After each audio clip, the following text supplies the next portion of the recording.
जय श्री राम। मार्कंडे पुराण की जय। प्रजा की सृष्टि, निवास स्थान, जीविका के उपाय और वर्णाश्रम धर्म के पालन का महत्वमय। क्रोष्टुकी ने कहा, ब्राह्मण, आपने अर्वाक स्तोत्र नामक सर्ग का जो मानस वर्ग ही है वर्णन किया, अब विस्तार पूर्वक यह बतलाने की कृपा करें कि ब्रह्मा जी ने सृष्टि का विस्तार कैसे किया। महामते, उन्होंने वर्णों की सृष्टि कैसे की, उनके गुण क्या हैं तथा ब्राह्मण आदि वर्णों का कर्म कौन सा माना गया है। मार्कंडे जी बोले, मुने, सत्य का चिंतन करने वाले ब्रह्मा जी ने पूर्व काल में जब सृष्टि रचना आरंभ की, तब उनके मुख से 1000 स्त्री पुरुष उत्पन्न हुए। वह सब के सब सात्विक तथा सहृदय थे। तदंतर ब्रह्मा जी ने अपने वक्ष स्थल से 1 सहस्त्र अन्य स्त्री पुरुषों को उत्पन्न किया।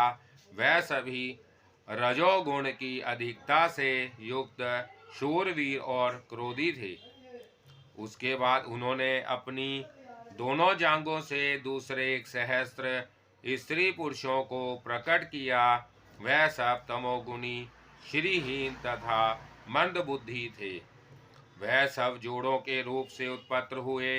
जीव अत्यंत प्रसन्न होकर एक दूसरे के साथ मैथुन की क्रिया में प्रवृत्त हो गए। तभी से इस कल्प में मैथुन का प्रचार हुआ। फिर ब्रह्मा जी ने पिशाच, सर्प, राक्षस, डाहा करने वाले मनुष्य, पशु पक्षी, मगर, मछली, बिच्छू तथा अंडज आदि को उत्पन्न किया। पहले की प्रजा सात्विक और धर्मपरायण थी, अतः जहाँ सब और सुख शांति थी। इसके बाद कालांतर में उनके भीतर लोभ का उदय हुआ। फिर तो शांत, शील, उष्ण, सुधा आदि दंड प्रकट हुए। प्रजाओं ने उस दंड को दूर करने के लिए पहले पुरों का निर्माण किया। कुछ लोग मरुभूमि अथवा धनव देश को शत्रुओं के लिए दुर्गम समझकर उसमें रहने लगे। कुछ लोगों ने पर्वतों और गुफाओं का आश्रय लिया। कुछ मनुष्यों ने वृक्षों, पर्वतों और जल के दुर्गों को अपना निवास स्थान बनाया। कुछ लोग क्रमिक दुर्ग बनाकर उसमें रहने लगे। उन्होंने वस्तुओं की लंबाई चौड़ाई मापने के लिए अंगुलियों से नाप नाप कर पहले कुछ माप तैयार किए। उनका पैमाना इस प्रकार बना, सबसे सूक्ष्म वस्तु है परमाणु, उससे बड़ा त्रस रेणु होता है जो पृथ्वी की धूलि का एक कण है। उससे उत्तरोत्तर बड़े परमाणु हैं वालाग्र, लिक्षा, यूका और यवोदर। ये एक दूसरे की अपेक्षा 8-8 गुने बड़े हैं।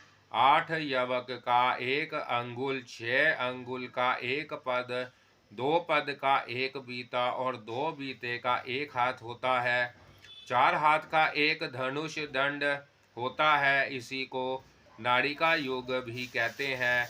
2000 धनुष की एक गव्य युति और 4 गव्य युति का एक योजन होता है। तदंतर प्रजा वर्ग ने अपने रहने के लिए पुर, खेट, द्रोणीमुख, शाख नगर, खरवट, द्रमी आदि का निर्माण किया। उन सब में ग्राम, गौशाला आदि की व्यवस्था करके वहाँ पृथक पृथक निवास स्थान बनवाए, जिसके चारों ओर ऊंची 4 दीवारी हो, जो खाइयों से घिरा हो, जिसकी लंबाई 2 कोस और चौड़ाई उसका 8वां भाग हो, वह पुर कहलाता है।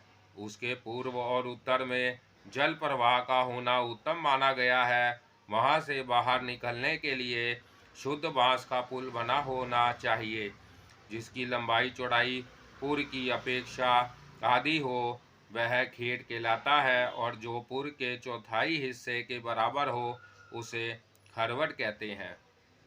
जिसकी लंबाई चौड़ाई पुर के 8वें हिस्से के बराबर हो, वह द्रोणीमुख कहलाता है।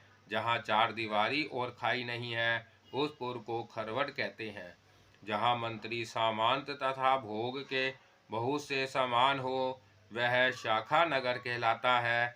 जहाँ अधिकांश शूद्र हो, अपनी समृद्धि से युक्त किसान रहते हो, जो खेतों और उपभोग भोग योग्य भूमि के बीच में बसा हो, उसका नाम गांव है। जहाँ किसी कार्य के लिए मनुष्य अन्य नगर आदि से आकर बसते हो, उसको बस्ती कहते हैं। जहाँ अधिकांश दुष्टों का निवास हो, जहाँ के रहने वाले अपने पास खेत ना होने पर भी दूसरे की भूमि पर अधिकार जमाते और भोगते हैं, वह गांव द्रमी के नाम से पुकारा जाता है। वहाँ प्राय वह ही लोग निवास करते हैं जो राग के प्रिय हो, जहाँ गलवे अपने बर्तन भाड़े गड़ियों पर लाद कर रखते हों, बिना बाजार के ही गौरस मिलता हो, गायों का समूह रहता हो, जहाँ इच्छानुसार भूमि रहने के लिए सुलभ हो, उस स्थान का नाम घोष है। इस प्रकार नगर आदि का निर्माण करके प्रजा ने अपने रहने के लिए घर बनाए। वह घर इस उद्देश्य से बनाए गए थे कि वहाँ शीत उष्ण आदि दंदों से रक्षा हो सके। जैसे पहले उनके घर के आकार के वृक्ष होते थे और वहाँ उन्हें जैसी सुविधाएं प्राप्त होती थी, उन सब का स्मरण करके उन्होंने घर बनाए। जैसे वृक्ष की शाखाएं एक के बाद दूसरी तथा छोटी बड़ी ऊंची नीची होती है, उसी प्रकार उन्होंने अनेक प्रकार की शालाएं बनाई। द्विज श्रेष्ठ पूर्व काल में जो कल्प वृक्ष की शाखाएं थी, वह ही उस समय प्रजा वर्ग के घरों में शाला बनाने के काम में आई। इस प्रकार गृह निर्माण के द्वारा शील उष्ण आदि दंदों को दूर करके सब और जीविका का उपाय सोचने लगे, क्योंकि उस समय समस्त कल्प वृक्ष मधु सहित नष्ट हो चुके थे। जब प्रजा भूख और प्यास से व्याकुल एवं शोक से आतुर हो उठी, तब त्रेता के आरंभ में उनके अभीष्ट की सिद्धि हुई।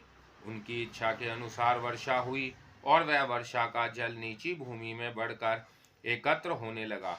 उससे स्रोत, पोखरे और नदियां बन गई। उस जल का पृथ्वी के साथ सहयोग होने से बिना जोते बोए ही ग्राम्य और अरण्य, यह सब मिलकर 14 प्रकार के अत्र पैदा हुए। वृक्षों और लताओं से ऋतु के अनुसार फूल और फल लगने लगे। त्रेता युग में पहले पहल अत्र का प्रादुर्भाव हुआ।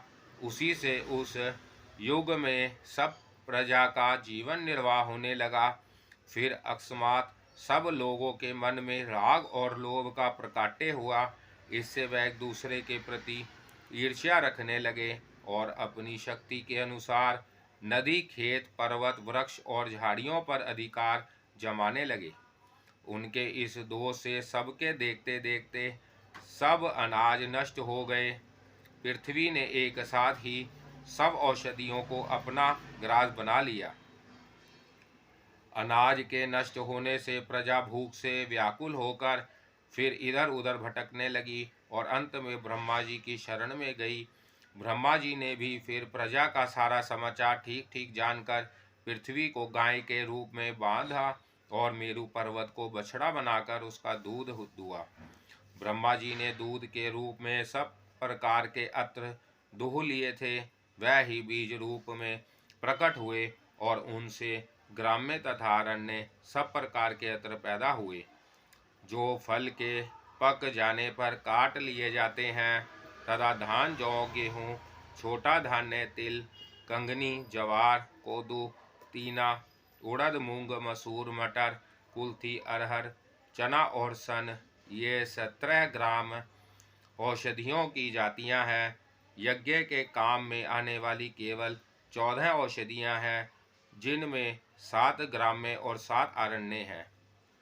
उनके नाम के ये हैं: धान, जौ, गेहूँ, छोटे धान्य, तिल, कंगनी, कुल्थी, सातवां तीना, वन तिल, गवे धेनु, कुरुविद्र, मकई और वेनुयव।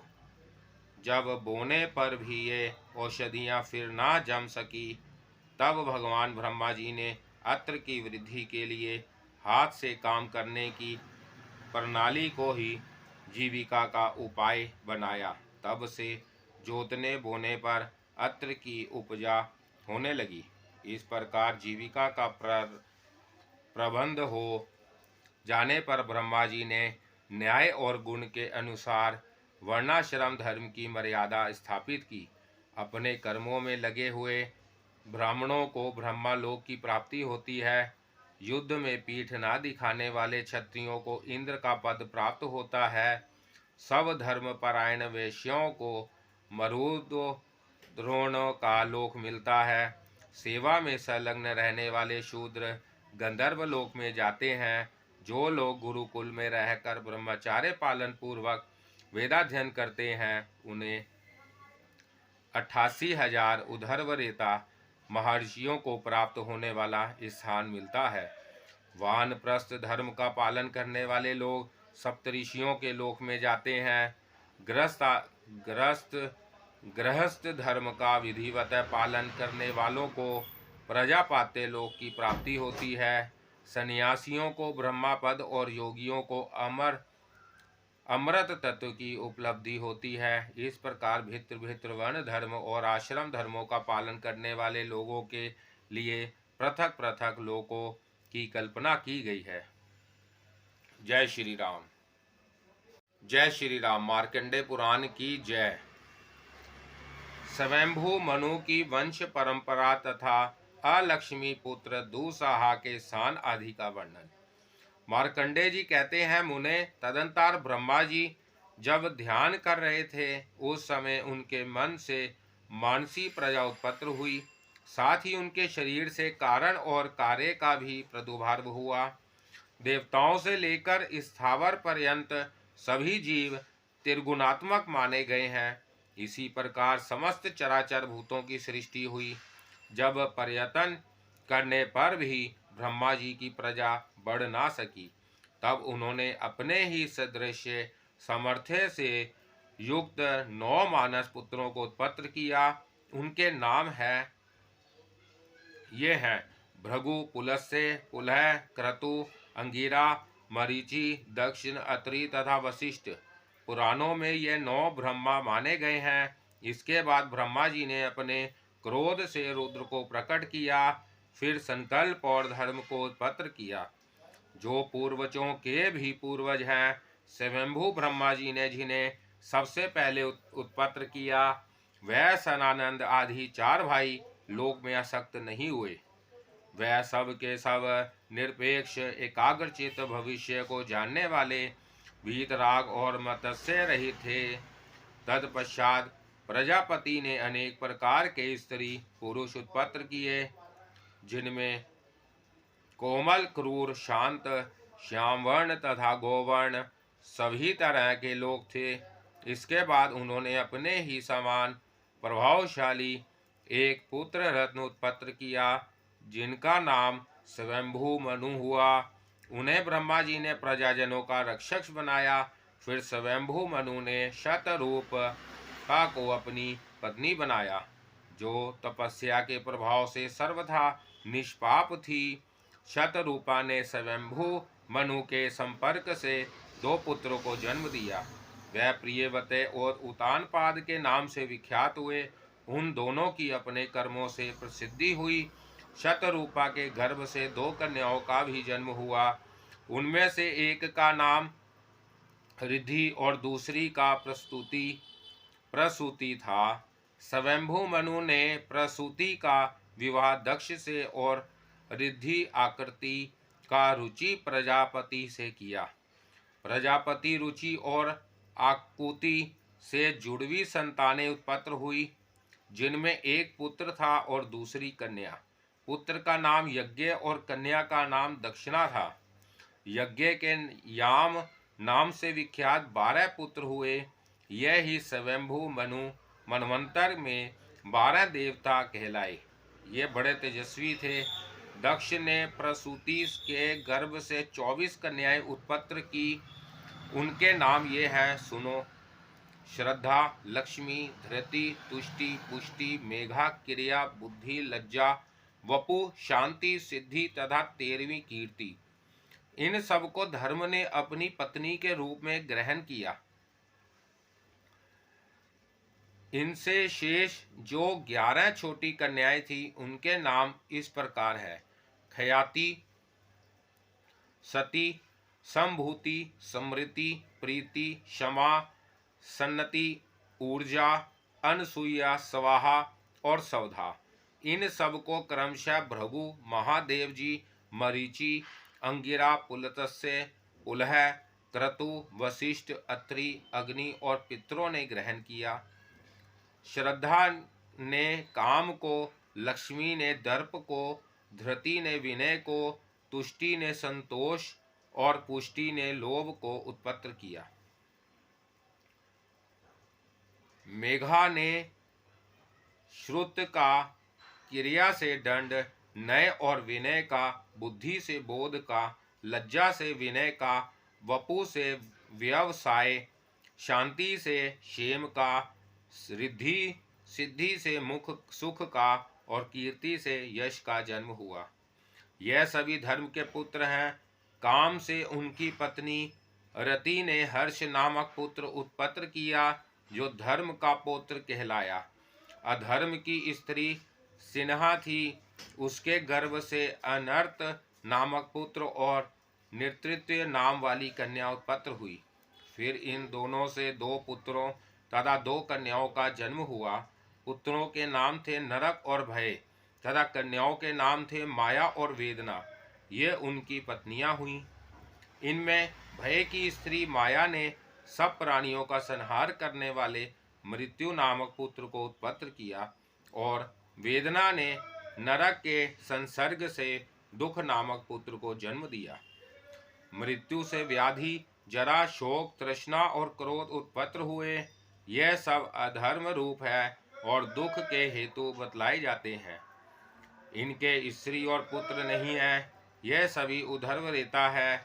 अलक्ष्मी के 14 पुत्र हैं, जिनमें 13 9 क्रमशः 10 इंद्रियां मन, बुद्धि और अहंकार में पृथक पृथक रहते हैं। 14वें नाम का दुसाहा है। वह मनुष्यों के ग्रहों में निवास करता है। वह भूख से दुर्बल, नीचा मुख किए, नंग धड़ंगा और चिथड़ा लपेटे रहता है। उसकी आवाज कौवे के समान है। जब ब्रह्मा जी ने उसे उत्पन्न किया तब वह सबको खा जाने के लिए उद्यत हुआ। वह तमोगुण का भंडार था और बड़ी बड़ी दाढ़ों के कारण अत्यंत विकराल जान पड़ता था। उसका मुंह फैला हुआ था, इससे वह और भी भयंकर जान पड़ता था। उसको आहार के लिए उत्सुक देख लोक पितामह ब्रह्मा जी ने कहा, दुस्सह, तुझे इस संसार का भक्षण नहीं करना चाहिए। तू अपना क्रोध शांत कर, रजोगुण की कला त्याग और इस तामसी वृत्ति को भी छोड़ दे। दुस्सह ने कहा, जगदीश्वर, मैं भूख से दुर्लभ हो रहा हूँ और प्यास भी मुझे जोर से सता रही है। नाथ, बताइए मुझे कैसे तृप्ति हो, मैं किस तरह बलवान बनूं तथा मेरा निवास स्थान कौन है जहां मैं सुख से रह सकूं। ब्रह्मा जी ने कहा, बेटा, मनुष्यों का घर तुम्हारा निवास स्थान है। अधर्म परायण पुरुष तुम्हारे बल हैं तथा नित्य कर्म के त्याग से ही तुम्हारी पुष्टि होगी। मर्म, व्रत और फोड़े तुम्हारे वस्त्र होंगे। अब तुम्हारे लिए आहार की व्यवस्था करता हूँ, जिसमें किसी प्रकार की श्रुति पहुँची हो, कीड़े पड़ गए हों, कुत्तों ने दृष्टि डाली हो, जो फूटे बर्तन में रखा हो, जिसे मुंह से फूंक फूंक कर ठंडा किया गया हो, जो जूठा और अपच हो, जिसमें से पानी छूटता हो, जिसको किसी ने चख लिया हो, जो शुद्धता पूर्वक तैयार ना किया गया हो, जिसे फटे आसनों पर बैठकर भोजन किया गया हो, जो अपने समीपवर्ती को नहीं दिया गया हो, विपरीत दिशा अथवा कोण की ओर मुंह करके खाया गया हो, दोनों संध्याओं के समय और नाच बाजा एवं सवर ताल के साथ जिसको खाया गया हो, जिसे रजसवला स्त्री के द्वारा खाया अथवा देखा गया हो, तथा जो और किसी दोष से युक्त हो ऐसा कोई भी खाने पीने का सामान तुम्हारी पुष्टि के लिए मैं तुम्हें देता हूँ। यक्ष्मन, बिना श्रद्धा का हवन, बिना नहाए बिना जल के अवहेलना पूर्वक दिया हुआ दान, जो व्यर्थ पड़ी हो अथवा फेंक दी जाने वाली हो ऐसी वस्तु का दान, और अत्यंत अभिमान से, दोष से, क्रोध से तथा कष्ट मानकर किया हुआ दान, इन सब का फल तुम्हें ही मिलेगा। कन्या का मूल्य चुकाने के लिए जो धनोपार्जन की क्रिया की जाती है तथा जो असत्य शास्त्रों द्वारा संपादित होने वाली क्रियाएं हैं, उन सब का फल तुम्हारी पुष्टि के लिए तुम्हें देता हूँ। जो कार्य केवल धन कमाने के लिए किया जाता है, धर्म की दृष्टि से नहीं, तथा जो सत्य की अवहेलना पूर्वक अध्ययन किया जाता है, वह सब तुम्हारी इच्छा पूर्ति के लिए तुम्हें दे रहा हूँ। जो मनुष्य गर्भिणी स्त्री के साथ समागम करते, संध्या और नित्य कर्म का उल्लंघन करते तथा असत्य शास्त्रों के अनुसार कार्य या उनकी चर्चा करके दूषित होते हैं, ऐसे मनुष्यों को दबाने की तुम में पूरी शक्ति होगी। दूसरा है, जहाँ एक ही पंक्ति में दो तरह का भोजन परोसा जाता हो, अतिथि सत्कार और बलि वेश देव का उद्देश्य ना रखकर केवल अपने लिए भोजन बनाया जाता हो, भोजन में भेद रखा जाता हो, अर्थात किसी के लिए अच्छा और किसी के लिए खराब बनता हो, और जहाँ घर में रोज रोज कलह होता हो, वही तुम्हारा निवास है। जहाँ गाय घोड़े आदि वाहन बिना खिलाए पिलाए बांध दिए जाते हों, और संध्या के पहले ही जिस घर को धो बुहार कर साफ नहीं किया जाता हो, वहाँ रहने वाले मनुष्यों को तुमसे भय प्राप्त होगा। जो मनुष्य बिना व्रत के ही उपवास करते हैं, जुए और स्त्रियों में आसक्त रखते हैं, दूसरे वचन बोलते और विडालवृत्ति होते, बिल्लियों की तरह ऊपर से साधु बनकर छिपे छिपे अपना उल्लू सीधा करते हैं, वह सब तुम्हारे उपकारी हैं। जो ब्रह्मचार्य पालन के बिना ही अध्ययन और विधान हुए बिना ही यज्ञ करते हैं, तपोवन में रहकर भी ग्राम्य विषय भोगों का सेवन करते और अपने मन को जीतने का यत्न नहीं करते, तथा जो ब्राह्मण क्षत्रिय वैश्य एवं शूद्र अपने कर्म से भ्रष्ट होते हैं, ऐसे लोग परलोक की इच्छा से जो भी चेष्टा करते हैं, उसका सारा फल तुम ही को मिलेगा। यक्ष्मन, तुम्हारी पुष्टि के लिए और भी उपाय बतलाता हूँ, सुनो। जो लोग बलि वेश देव के अंत में तुम्हारे नाम के उच्चारण पूर्वक तुम्हें बलि अर्पण करते हैं और यक्ष में तते निर्जन नमः कहकर उसे त्यागते हैं, जो शुद्धता पूर्वक बना हुआ अत्र विधि पूर्वक भोजन करते, बारह भीतर से पवित्र रहते, लोलुपता नहीं रखते और स्त्रियों के वशीभूत नहीं होते, ऐसे मनुष्यों के घरों को तुम त्याग देना। जहाँ भविष्य से देवताओं की ओर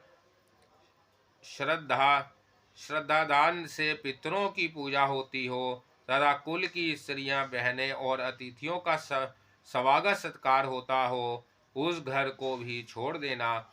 जहाँ बालक वृद्ध स्त्री पुरुष तथा सवजन वर्ग में प्रेम हो, जहाँ की स्त्रियां आनंद पूर्वक रहती हों, बाहर जाने के लिए उत्सुक नहीं होती तथा लज्जा की रक्षा करती हैं, उस घर पर भी दृष्टि न डालना।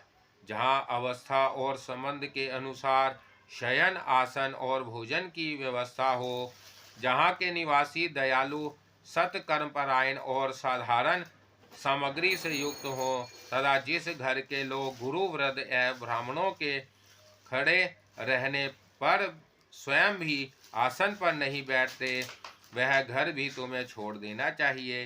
देवता पितर मनुष्य और अतिथियों के भोजन से बचा हुआ अत्र ही जिसका भोजन है, उस पुरुष के घर में भी तुम पैर ना रखना।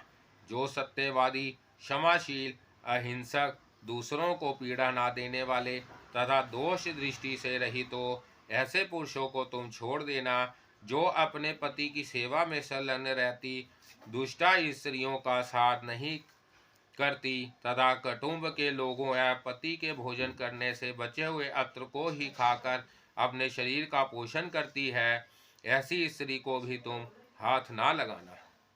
जो सदा यज्ञ, अध्ययन, वेदाभ्यास और दान में मन लगाता है, यज्ञ कराने, शास्त्र पढ़ने तथा उत्तम दान ग्रहण करने से ही जिसकी जीविका चलती हो, ऐसे ब्राह्मण को भी तुम त्याग देना। दूसरा है, जो सदा दान, अध्ययन और यज्ञ के लिए उद्यत रहता और अपने लिए उत्तम या विशुद्ध शास्त्र ग्रहण की व्रति की जीविका चलाता हो, उस क्षत्रिय के पास भी तुम ना जाना, जो दान, अध्ययन और यज्ञ इन तीन पूर्वोक्त गुणों से युक्त हो और पशुपालन, व्यापार एवं कृषि से जीविका चलाता हो, ऐसे पाप रहित वैश्या को भी त्याग देना।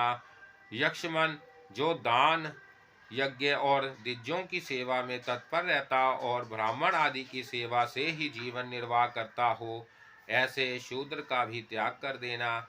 जहाँ गृहस्थ पुरुष श्रुति स्मृति के अनुकूल उपाय से जीविका चलाता हो, उसकी पत्नी उसी की अनुगामिनी हो, पुत्र गुरु देवता और पिता का पूजन करता हो तथा पत्नी भी पति की पूजा में संलग्न रहती हो, वहाँ अलक्ष्मी का भय कैसे हो सकता है। यक्षमन, जो प्रतिदिन संध्या के समय पानी से धोया जाता और स्थान स्थान पर फूलों से पूजित होता है, उसी घर की ओर तुम आंख उठाकर देख भी नहीं सकते।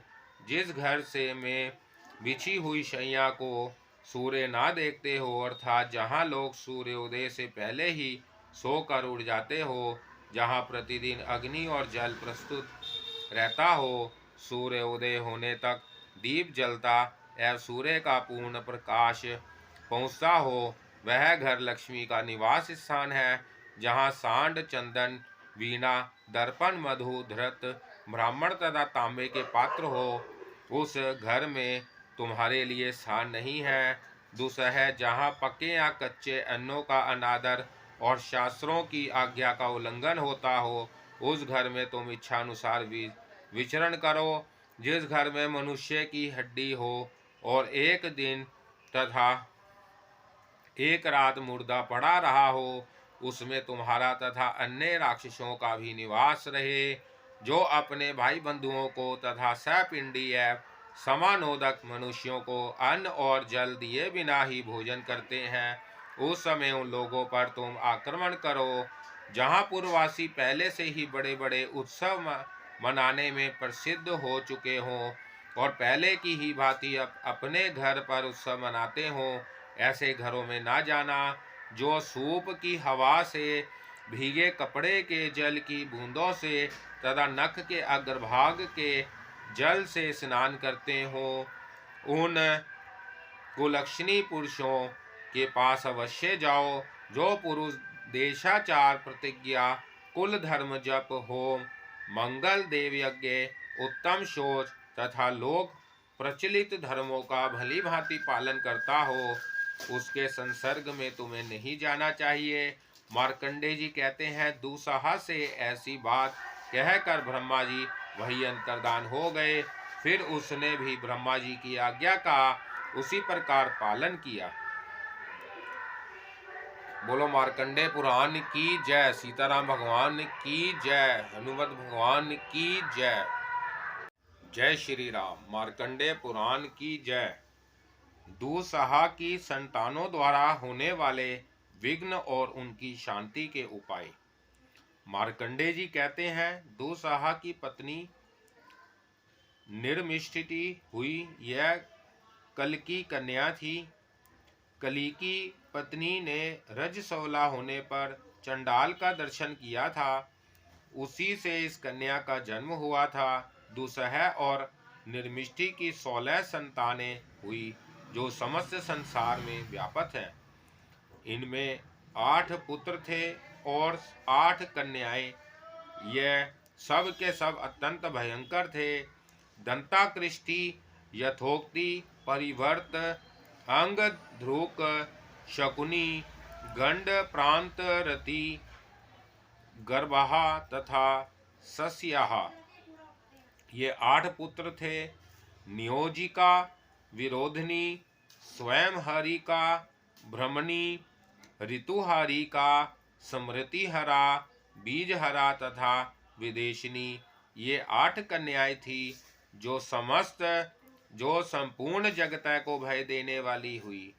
अब मैं इनके कर्म तथा इनसे होने वाले दोषों की शांति के उपाय बतलाऊंगा। पहले 8 पुत्रों के विषय में सुनो। दंताकुष्ठी छोटे बच्चों के दांतों में स्थित होकर उनमें रगड़ पैदा करता है। इस प्रकार वह दुसह नामक अलक्ष्मी पुत्र को वहां बुलाना चाहता है। उसकी शांति के लिए सोए हुए बालक की शैया और दांतों पर सफेद सरसों छींटना चाहिए तथा सुवर्चला ब्राह्मी नामक औषधि से स्नान कराने और उत्तम शास्त्रों का पाठ कराने से भी यह दोष दूर होता है। दुसह का दूसरा पुत्र तथोक्ति जब आता है तब वह बारंबार यही हो ऐसा कहता हुआ मनुष्य को शुभाशुभ में लगा देता है। यदि अकस्मात शुभाशुभ की वृत्ति हो तो उसे तथोक्ति की ही प्रेरणा समझनी चाहिए। यदि शुभ का कथन या श्रवण हो तो विधान पुरुष उसे मंगलमय बतावे, और यदि अशुभ का श्रवण या कथन हो तो उसकी शांति के लिए भगवान विष्णु, चराचर गुरु ब्रह्मा तथा अपने कुल देवता के नामों का कीर्तन करना चाहिए। जो अन्य के गर्भ से दूसरे गर्भों को रखने और बदलने में प्रवृत्तता का अनुभव करता है तथा कोई बात कहने के लिए उत्सुक मनुष्य के मुख से किसी और ही बात को कहला देता है, वह दुसह का तीसरा पुत्र परिवर्तन है। उसकी शांति के लिए भी तत्ववेता पुरुष पीली सरसों छिड़के और रक्षोधन मंत्रों का पाठ करें। अंगध्रुक नामक चौथा कुमार वायु के समान मनुष्यों के अंगों में प्रवेश करके स्फुरन, फड़कने आदि के द्वारा शुभाशुभ फल की सूचना देता है। उसकी शांति के लिए कुशों से शरीर को झाड़ें। और दुसह पांचवा कुमार शकुनी कौवे आदि पक्षियों के अथवा कुत्ते सियार आदि पशुओं के शरीर में स्थित होकर अपनी बोली से शुभाशुभ फल को सूचित करता है। उसमें भी अशुभ सूचक शब्द होने पर कार्यरंभ का परित्याग करना चाहिए और शुभ सूचक शब्द होने पर अत्यंत शीघ्रता के साथ कार्यरंभ कर देना चाहिए। ऐसा प्रजापति का कथन है। द्विज श्रेष्ठ गंड प्रांत रति नामक छठा कुमार गंड प्रांतों में आधे मुहूर्त तक स्थित हो, सब प्रकार के कार्यारंभ का नाश हो, मांगलिक कर्म तथा अनिंदित नियता का अपहरण करता है, ब्राह्मणों के आशीर्वाद, देवताओं की स्तुति, मूल शांति, गौमूत्र और सरसों मिले हुए जल से स्नान, जल कालिक नक्षत्र और ग्रहों के पूजन, धर्ममय उपनिषदों के पाठ, शास्त्रों के दर्शन तथा गांडंत में पैदा हुआ बालक की अवज्ञा से उसके दोष की शांति होती है। सातवां कुमार गर्भाहा बड़ा भयंकर है, जो स्त्रियों के घर में प्रवेश करके गर्भस्थ पिंड को अपना ग्रास बना लेता है। प्रतिदिन पवित्रता पूर्वक रहने, प्रसिद्ध मंत्र लिखवा कर बांधने, उत्तम फूलों आदि की माला धारण करने, पवित्र ग्रह में रहने तथा अधिक परिश्रम न करने से गर्भवती स्त्री की उसके भय से रक्षा होती है तथा इसके लिए सदा चेष्टा करनी चाहिए। इसी प्रकार आठवां कुमार सस्याहा है। वह खेती को उपज को नष्ट करता है, उसकी भी शांति करानी चाहिए। इसके लिए उपाय है खेत में पुराना जूता रखना, अपसव्य होकर वहां जाना, चंडाल का उसमें प्रवेश कराना, खेत के बाहर पूजा चढ़ाना और चंद्रमा एवं जल के नामों और या मंत्रों का कीर्तन करना। दुसहा की पहली कन्या नियोजिका है। वह मनुष्यों को पराई स्त्री और पराये धन के अपहरण आदि में लगा देती है। पवित्र ग्रंथों, मंत्रों अथवा स्तुतियों के पाठ से तथा क्रोध, लोभ आदि दुर्गुणों का त्याग करने से उसकी शांति होती है। विघ्न पुरुषों को चाहिए कि नियोजिका का मुझे इन दुष्कर्मों में लगा रही है, यूं विचार कर उसका विरोध करते हुए उन कर्मों का त्याग करें। जब कोई अपने को गाली दे या मार बैठे तो भी यही सोचकर कि नियोजिका ने ही इसे इस बुराई में लगाया है, क्रोध आदि के वशीभूत ना हो। इसी प्रकार विधान पुरुष सदा इस बात का स्मरण करता रहे कि नियोजिका का ही मुझको और मेरे चित्त को पर स्त्री संसर्ग में लगाती है। दूसरी कन्या का नाम विरोधिनी है। वह परस्पर प्रेम रखने वाली स्त्री पुरुषों में, भाई बंधुओं में, मित्रों में, पिता माता, पिता पुत्र में तथा सजातीय पुरुषों में विरोध डाला करती है। अतः बलि कर्म करने, पूजोपहार समर्पण करने, कठोर बातों को सहने तथा शास्त्रीय आचार विचार का पालन करने के द्वारा उसके भय से अपनी रक्षा करें। तीसरी कन्या का नाम स्वयं हारी का है। वह खलिहान से अनाज, घर और गौशाला से दूध, घी तथा बढ़ने वाले द्रव्य से उसकी वृद्धि नष्ट कर देती है और सदा अंतर्धान रहती है। इतना ही नहीं, रसोई घर में अध पका अत्र या अत्र भंडार से अनाज चुरा लेती है और परोसी हुई रसोई को भोजन करने वाले मनुष्यों के साथ स्वयं भी भोजन करती है। मनुष्यों के जूठे अत्र तक चुरा लेती है। जोते हुए खेत, घर और शाला से रिद्धि सिद्धि को हड़प लेती है। गायों और स्त्रियों के थनों से दूध गायब कर देती है। दही से घी, तिल से तेल, कुसुम्भ आदि का रंग तथा रुई से सूत हर लेती है। इस प्रकार स्वयं हारी का निरंतर अपहरण में ही लगी रहती है। उससे रक्षा होने के लिए अपने घर में मोर के जोड़े रखें। स्त्री की क्रमिक मूर्ति बनाकर, कृत्रिम मूर्ति बनाकर स्थापित करें। घर की दीवार पर रक्षा के मंत्र और वाक्य लिखें। घर के भीतर जूठन ना रखने दें। हवन की अग्नि से तथा देवताओं को धूप देने से जो भस्म हो उसे लेकर दूध आदि के बर्तनों में लगा दें। गाय और स्त्री के स्तनों में तथा अत्र भंडार आदि में भी उस भस्म का स्पर्श करा दें। इससे रक्षा होती है। जो एक स्थान पर निवास करने वाले पुरुष के मन में उद्वेग पैदा करती है, वह ब्रह्मणी नाम की कन्या है। उसकी शांति के लिए आसन, शय्या तथा उस भूमि पर जहाँ मनुष्य रहता हो पीली सरसों छीड़ दें। साथ ही एकाग्रचित होकर पृथ्वी सूक्त का जप करें। दुसह की पांचवी कन्या स्त्रियों के मासिक धर्म नष्ट करती है, इसलिए उसे ऋतुहारी का जानना चाहिए।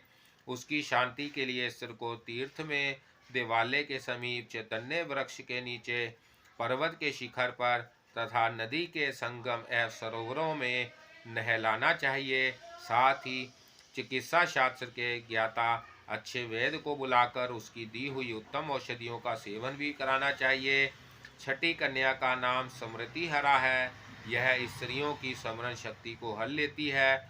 पवित्र एवं एकांत स्थान में रहने से उसकी शांति होती है। सातवीं कन्या बीज हरा कहलाती है। यह अत्यंत भयंकर है। स्त्री पुरुषों के रजवीर्य को अपहरण किया करती है। पवित्र अत्र के भोजन तथा नित्य स्नान करने से उसकी शांति होती है। आठवीं कन्या विदेशिनी है, जो संपूर्ण जगत को भय देने वाली है। यह स्त्री अथवा पुरुष को लोगों का देश पात्र बना देती है। उसकी शांति के लिए मधु, धृत, क्षीर मिश्रित तिलों का हवन एवं मित्रविंदा नामक यज्ञ करें। बोलो सीताराम भगवान की जय। मार्कंडे पुराण की जय।